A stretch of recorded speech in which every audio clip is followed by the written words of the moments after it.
Australia's telcos have been put on notice by the ombudsman for failing to lift their game when selling mobile services. Let's bring in live now Chris Griffith. He is the technology reporter at The Australian. Chris, good to see you. What's the biggest complaint here? What is it that our telcos aren't doing so well? I guess, Ash, the big issue is they're not really improving quickly enough.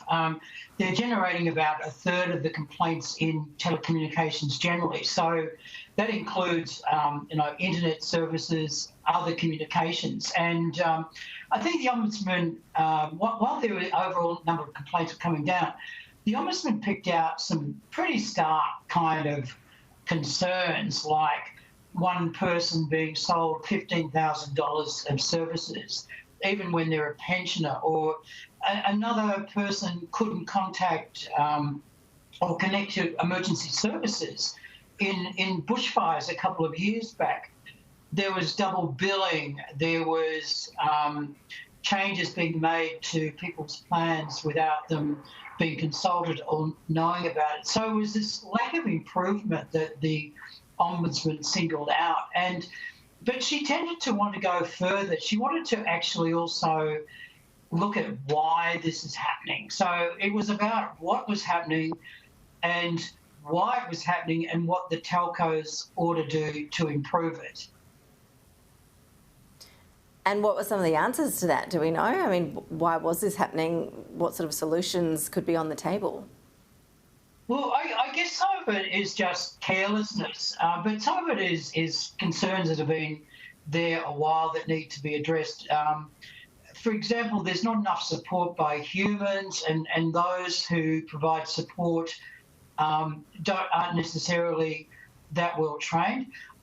It wasn't singled out here, but I know myself that when you're on call centres and they're offshore and that they often don't necessarily understand the circumstances that consumers are in.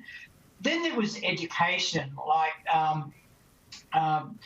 the people who are selling these mobile services may not listen carefully enough to what consumers were after and may not even record correctly what they were after. And this was singled out too, that there was often no real call records and very scant call records. So it was easy for people actually signing up, customers, to get it wrong.